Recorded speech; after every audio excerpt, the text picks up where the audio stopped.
और खबरें तफसील से देख लेते हैं। बात बड़ी खबर की, लालू की जमानत पर सुनवाई टल गई है। जी हां, लालू प्रसाद की जमानत पर सुनवाई टल गई है। 19 फरवरी को अब अगली सुनवाई होगी। लालू प्रसाद का इंतजार बढ़ गया है। 19 फरवरी को अगली सुनवाई होगी। हम आपको बता दें, दुमका मामले में जमानत पर सुनवाई होने वाली थी। भुवन किशोर झा हमारे साथ जुड़ गए हैं, उन्हीं से ज्यादा जानकारी लेंगे। भुवन, लालू प्रसाद का इंतजार एक बार फिर से बढ़ गया है।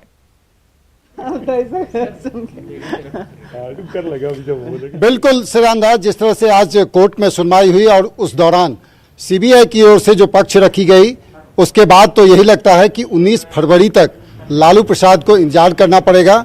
और हमारे साथ हैं लालू प्रसाद के वकील प्रभात जी, उनसे सीधे जानते हैं। जी प्रभात जी, आज क्या हुआ? सीबीआई की ओर से किस तरह से बातें रखी गई? नहीं, हम लोग ने जो सप्लीमेंट्री एफिडेविट फाइल की थी और उसमें लोअर कोर्ट की सब ऑर्डर सीट का सर्टिफाइड कॉपी के साथ लगाया था, जिससे कि कोर्ट को ये नहीं लगे कहीं पर किसी तरह का डिस्प्यूट रह जाए, तो लगाए। और फाइनली जो है सीबीआई वाले बोले कि हमको भी कुछ लोअर कोर्ट का ऑर्डर सीट फाइल करना है।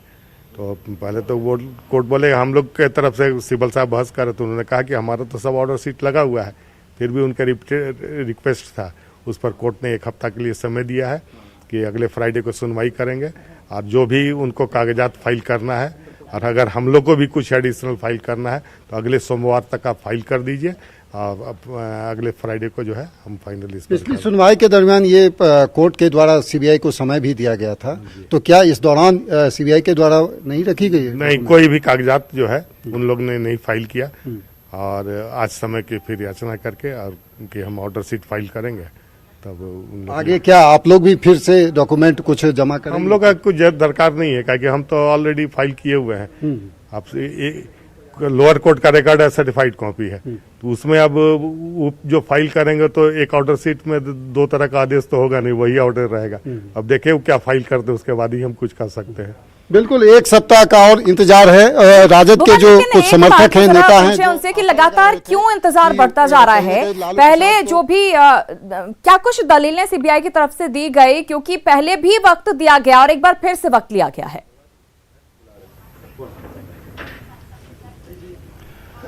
बिल्कुल, जो सीबीआई के ओर से जो दलील दी जा रही है लगातार कोर्ट के समक्ष में, और ये कहा गया कि जो पहले आपसे मांगी गई कि जो लोअर कोर्ट यानी सीबीआई कोर्ट का जो आदेश है उसकी कॉपी आप लगाएं, आप लोगों के द्वारा जमा की गई। अब सीबीआई की ओर से क्या कहा जा रहा है? बार बार ये समय के मांग, वो बोल रहे हैं कि हम भी कुछ ऑर्डर सीट फाइल करेंगे।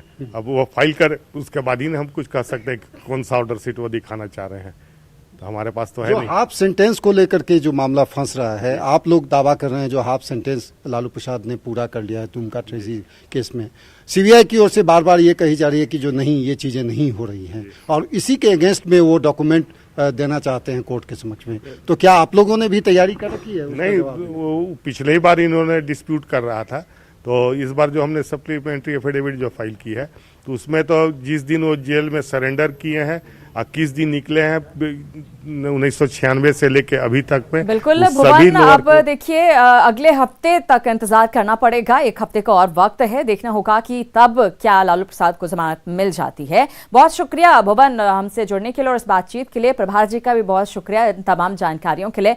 इधर झारखंड पुलिस के नए महानिदेशक नीरज सिन्हा ने आज से अपना कार्यभार संभाल लिया है। नीरज सिन्हा 1987 बैच के आईपीएस अधिकारी हैं और कल देर शाम गृह विभाग की ओर से इस बारे में अधिसूचना जारी की गई थी। नीरज सिन्हा को राज्य सरकार ने नियमित डीजीपी बनाया है। नीरज सिन्हा ने पुलिस मुख्यालय में अपना पदभार ग्रहण किया, वहीं उन्होंने अपनी प्राथमिकताओं का भी खुलासा किया। इस दौरान पूर्व डीजीपी एमवी राव ने उन्हें बेहतर भविष्य के लिए शुभकामनाएं दी। नक्सलवाद के संबंध में अभी हम लोग विमर्श कर रहे थे, कहाँ समस्याएं हैं, किस प्रकार की समस्याएं हैं, क्या इंटेंसिटी है समस्याओं की, किन इलाकों में है, तो उन इलाकों की पहचान की गई है और उन क्षेत्रों में नक्सलवाद काफ़ी ऊपर की प्राथमिकता रहेगी। Jharkhand police will continue to do good work और बहुत ही अच्छी तरह से आज बिल्कुल पूरे सेटिस्फैक्शन के साथ कि हम लोग एक योजनाबद्ध तरीका से पुलिसिंग में वह अपेक्षित सुधार की ओर हम लोग कदम बढ़ाए और ये कदम आगे बढ़ते रहेगा, ऐसा मेरा कामना है। और ये कार्यकाल में जो साथ काम किया हमारा कोलीग्स झारखंड पुलिस हेडक्वार्टर में और झारखंड राज्य का सारे पुलिसकर्मियों और पदाधिकारियों को धन्यवाद देता हूं सहयोग के लिए और उनके उज्जवल भविष्य की कामना करता हूं। और डीजीपी के रूप में नीरज सिन्हा की नियुक्ति का बीजेपी ने स्वागत किया है।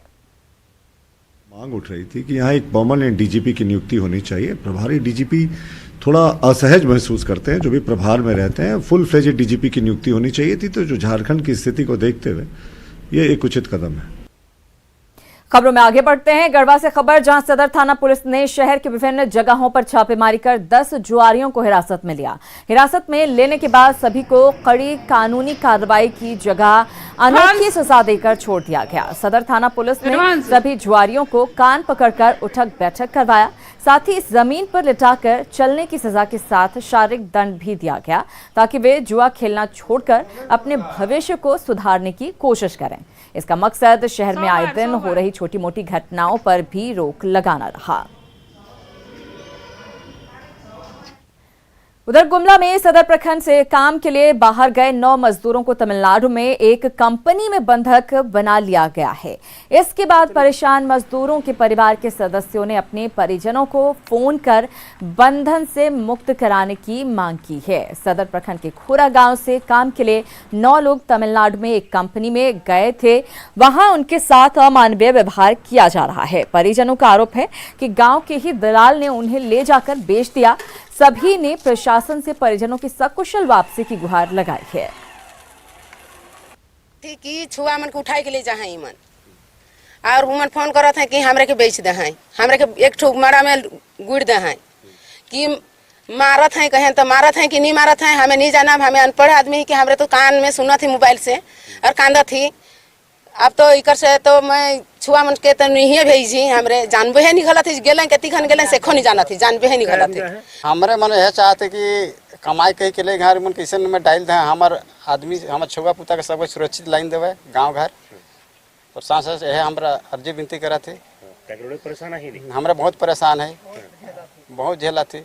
छुआ मन भी फोन में कहा था कि हमरे झारखंड के दुर्भाग्य की तस्वीर आपको हम दिखाना चाहते हैं। अभी हम उस गांव में पहुंच चुके हैं जिस गांव के लगभग 8-9 लोग गए हैं तमिलनाडु काम करने के लिए और दलालों द्वारा ले जाया गया और निश्चित रूप से उन्हें ले जाकर कहीं ना कहीं बेचने की काम की गई है, जिसके बाद वो लोग बंधक बन गए हैं। और जिस तरह से परिवार के लोगों ने बताया, जिन घरों की तस्वीर को हम दिखा रहे हैं इसी परिवार के लोग थे और पूरी तरह से गाँव में कहीं ना कहीं मातम का माहौल हो गया है। गाँव के हर सदस्य चाहते हैं उनकी वापसी हो। दुर्भाग्य की बात यह है कि झारखंड जैसे समृद्ध राज्य में आए दिन इस तरह से ग्रामीण इलाकों से तस्वीर आती है कि गाँव के लोगों को काम के नाम पर बाहर ले जाया जाता है और उन्हें कहीं ना कहीं प्रताड़ित किया जाता है। और इस मामले में जिस तरह से परिवार के लोगों ने अपना दर्द बयां किया है कि बच्चों के साथ मारपीट की जा रही है और जो काम करने लोग गए हैं उनके साथ मारपीट की जा रही है, तो इस तरह की तस्वीर आने के बाद निश्चित रूप से आप देख सकते हैं पूरे गांव में कहीं ना कहीं मातमी माहौल बन गया है और हर कोई चाह रहा है कि परिवार के जो सदस्य बाहर गए हैं वो वापस आ जाए। इनका रो रो कर बुरा हाल है और इन्होंने स्पष्ट प्रशासन से गुहार लगाई है कि किसी तरह वापस लाया जाए। और सबसे बड़ी बात यह है इनके पास रोजगार का कोई विकल्प नहीं होने के कारण ये लोग काम के लिए बाहर तो चले जाते हैं, लेकिन जो दुर्दशा है निश्चित रूप से इनके लिए काफी भयावह हो गई है और अब ये लोग पूरी तरह से प्रशासन से गुहार लगा रहे हैं कि इनकी वापसी हो जाए। तो हम स्पष्ट बता सकते हैं कि प्रशासन को भी चाहिए कि पूरे मामले को गंभीरता से देखे और कहीं ना कहीं परिवारों के चेहरे पर राहत तभी आ पाएगी जब उनके परिवार के लोग वहां स्पष्ट बता पाए कि उनको प्रशासनिक सहायता मिली, क्योंकि उनके साथ जिस तरह से व्यवहार किया जा रहा निश्चित रूप से 2 वक्त का भोजन भी नहीं मिल पा रहा होगा। तो गुमला खोरा पतरा टोली के गांव के लोग काफी परेशान हैं और अपने उन परिजनों की वापसी चाहते हैं जो लोग काम के लिए तो गए हैं लेकिन कहीं ना कहीं दलालों के शिकंजे में और कंपनी के दबिश में फंस कर रह गए हैं और जिन्हें कई तरह से प्रताड़ित किया जा रहा है, जो निश्चित रूप से झारखंड के लिए काफी शर्मसार विषय है। न्यूज़ 18 के लिए गुमला से सुशील कुमार। राजधानी रांची के कुछ ऐसे मोहल्ले हैं जो पुलिस की सीमा से परे हैं। इन इलाकों में वारदात होने पर पूरा मामला 3 थानों की सीमा विवाद में अटक जाता है, जिससे जहां अपराधियों के हौसले बुलंद रहते हैं वहीं इलाके के लोग थाने के चक्कर लगाने को मजबूर दिखते हैं। आपको भी दिखाते हैं रांची के ऐसे ही लापतागंज की कहानी।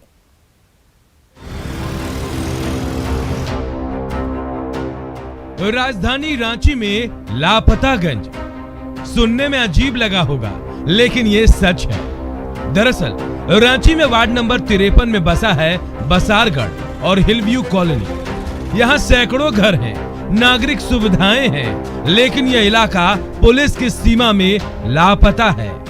अगर यहाँ कोई वारदात होती है तो फिर 3 थानों जगन्नाथपुर, तुप्पूदाना और खर्सीदाग ओपी के परिसीमन के विवाद में पूरा मामला फंस जाता है।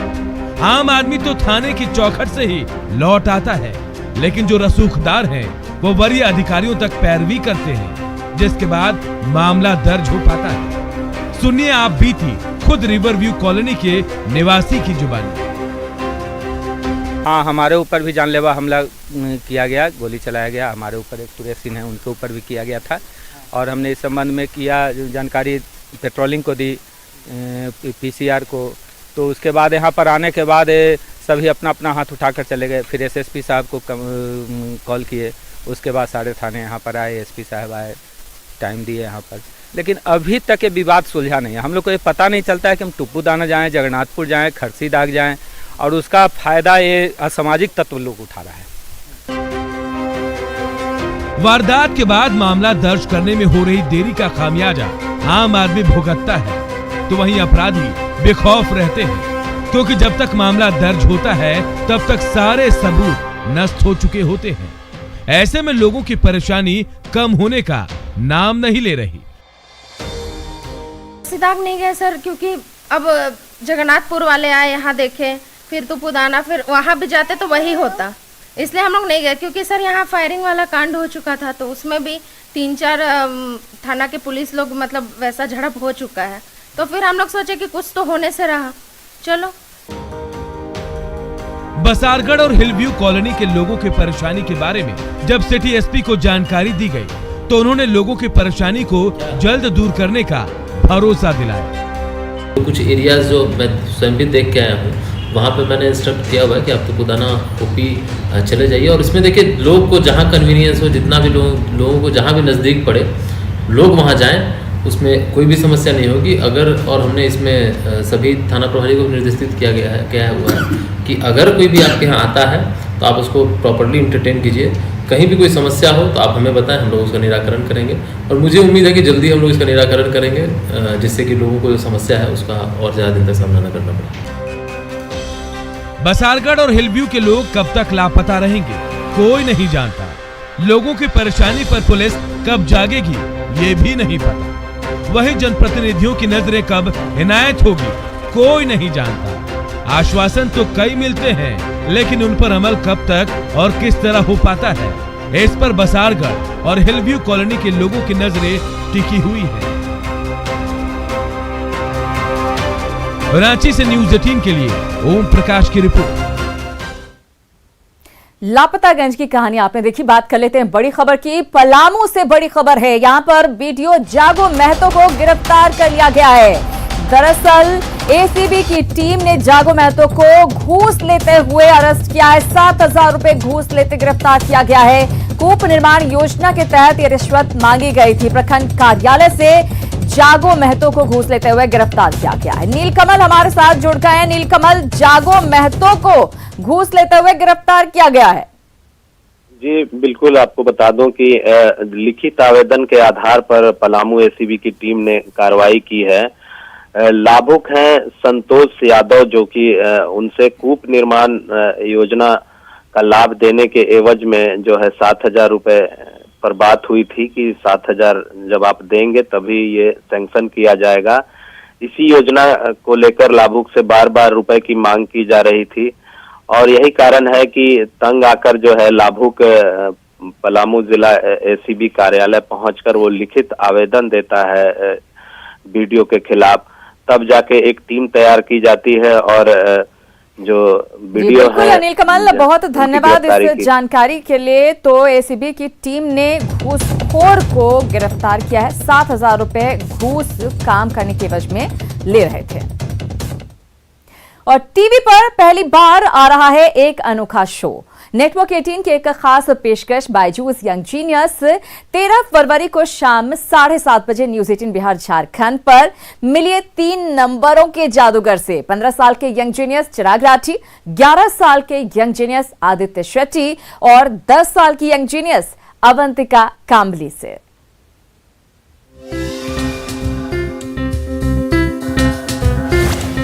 तीन चेहरे जो कैलकुलेटर को हरा देते हैं।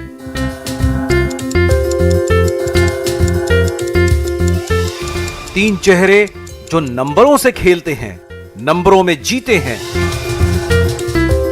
तीनों जादूगर जब बायजूस यंग जीनियस में एक साथ आए तो मानो दिमाग, याददाश्त, हुनर का तूफान आ गया।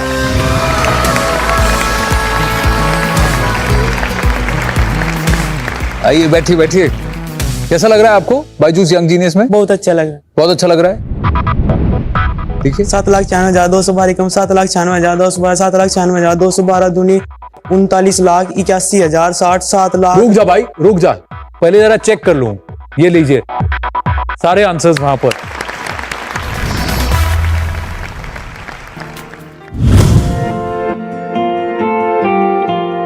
राठी जी का बेटा तो कमाल का है, चलता फिरता कैलकुलेटर है। चिराग मेरे गांव का चिराग है। ये है 15 साल का यंग जीनियस चिराग राठी। यूपी के सहारनपुर के गांव में गरीब परिवार का चिराग अपने शहर का ही नहीं, पूरे प्रदेश और देश का चिराग बन रहा है। उसने बचपन से ही मैथ से दोस्ती कर ली। नतीजा 100 करोड़ तक के पहाड़े उसे याद हैं। 20 करोड़ तक कितने भी नंबरों का जोड़, घटा और मल्टीप्लाई वो कैलकुलेटर से भी तेज करता है। 3 सेकंड में ही किसी भी बड़े से बड़े नंबर का स्क्वायर या स्क्वायर रूट, क्यूब और क्यूब रूट बता देता है।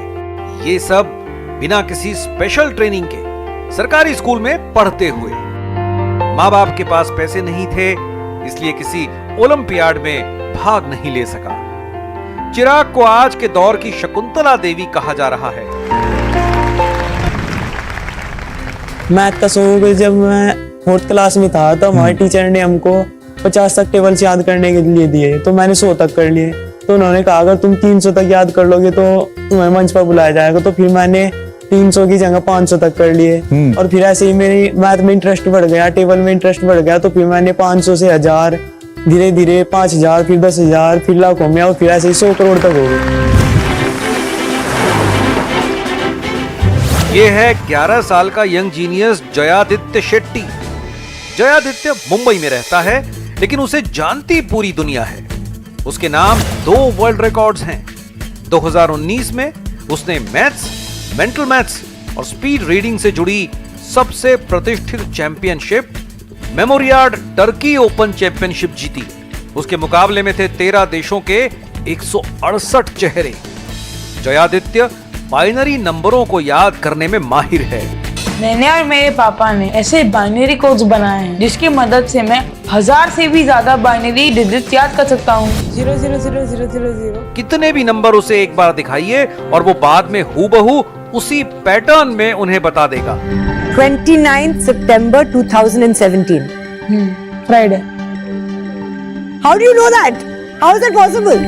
जयादित्य खुद को एथलीट की तर्ज पर मैथलीट कहता है, लेकिन लोग उसे आज के दौर का आर्यभट्ट कहते हैं। वाओ, फैबुलस, तुम गले मिलो मेरे भाई। ये लो, फुल ग्रीन। ये है 10 साल की यंग जीनियस अवंतिका कांबली। मुंबई की सिर्फ 10 साल की ये लड़की मैथ्स चैंपियन है। 6 डिजिट इम्परफेक्ट स्क्वायर रूट्स की किड्स कैटेगरी में दुनिया में दूसरे नंबर पर है। हाल ही में दुबई में मेंटल मैथमेटिक्स इंटरनेशनल चैंपियनशिप में उसने यंगेस्ट अचीवर्स का अवार्ड जीता। I'm Avantika Kambli. I'm 10 years old and I'm a young mathematician from Mumbai. I'm an international champion in square roots. Avantika आंखों पर पट्टी बांधकर 20 सेकंड से भी कम वक्त में रूबिक क्यूब की पहेली सुलझा चुकी है।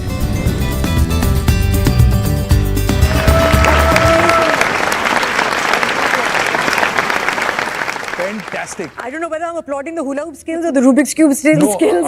I'm just wow. अब थोड़ा फन हो गया। आ रहे हैं ये यंग जीनियस नेटवर्क 18 पर एक अनोखे शो में, बायजूस यंग जीनियस में।